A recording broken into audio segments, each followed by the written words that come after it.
Point మీరు అందరూ అసలు ఇండస్ట్రీ సమస్య కాదు అది టికెట్ రేటు. ఎందుకు మీడియా దాన్ని ఇండస్ట్రీ సమస్యని ప్రజెంట్ చేస్తుందో నాకు తెలియదు. ఇండస్ట్రీలో 250 సినిమాలు జరుగుతాయమ్మా.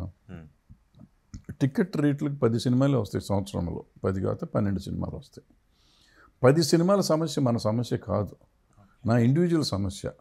ఇప్పుడు ఫర్ ఎగ్జాంపుల్ నాగార్జున గారి సినిమా వచ్చింది లాస్ట్ ఇయర్, నా సామిరంగానే ఏదో, ఆయన నాకు టికెట్ రేట్ అక్కర్లేదన్నారు. చిరంజీవి గారి సినిమా వచ్చింది, నాకు టికెట్ రేట్ అక్కర్లేదన్నారు. అంతకుముందు ఏదో సినిమా వస్తే టికెట్ రేట్ కావాలన్నారు.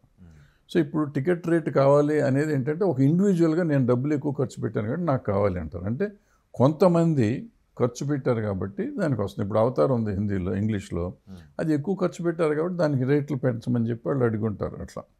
అట్లా ఒక సినిమాకి కావాలంటే ఆ ఇండివిజువల్ సమస్య. యాక్చువల్గా నేను సినిమా ఖర్చు పెట్టి తీస్తే నేను గవర్నమెంట్కి పర్సనల్గా వెళ్ళి మాట్లాడుకుని దానికి నా జీవో తెచ్చుకొని నేను సినిమా తీసుకోవాలి.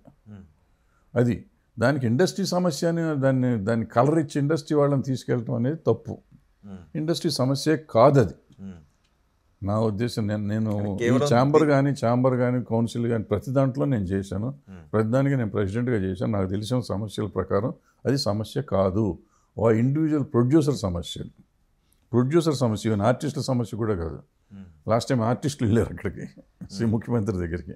ఆర్టిస్ట్ సమస్య కాదు అది, వాళ్ళు వెళ్ళాల్సిన అవసరం లేదు.